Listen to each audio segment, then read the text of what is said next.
আজি আমাৰ ভাৰতবৰ্ষ আদিবাসী জনগোষ্ঠীৰ ওৰাং জনগোষ্ঠীৰ খাদ্য চাৰু পৰৱ।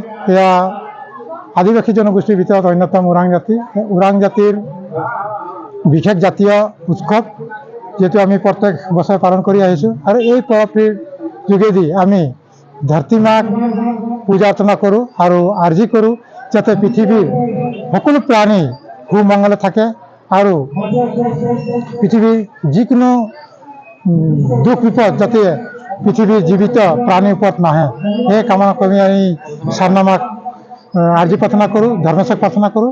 আৰু এই যে ভাৰতবৰ্ষৰ আদিবাসী জনগোষ্ঠীৰ ভিতৰত যিমান আমাৰ আদিবাসী আছে, সেইবিলাক ওৰাংসকলৰ লগতে মুণ্ডা, খাৰিয়া, চাওতাল আদি সকলোৱে চাউল উদযাপন কৰে। কিন্তু প্ৰত্যেকটা জাতিৰ বেলেগ বেলেগ ভাষাৰে নিজাববীয়া নাম আছে, যিহেতু ওৰাংসকলে খাদ্য বুলি কয়।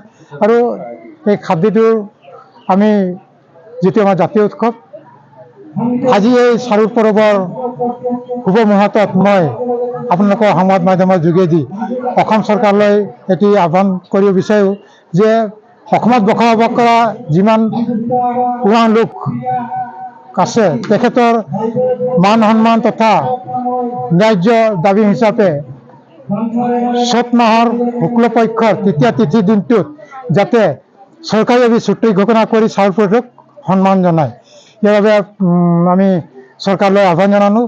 লগতে অসমৰ বিভিন্ন জাতি জনগোষ্ঠীক আমাৰ এই চাউল পৰৱটোৰ যিখিনি তাৎপৰ্য মহত্ব, সেই তাৎপৰ্য মহত্বৰ ওপৰত মই অসম চৰকাৰৰ শিক্ষা বিভাগক অনুৰোধ জনাওঁ যাতে এই চাউলটোক লৈ তেখেতে এখন লিখিত প্ৰতিবেদন কৰি তাৰমানে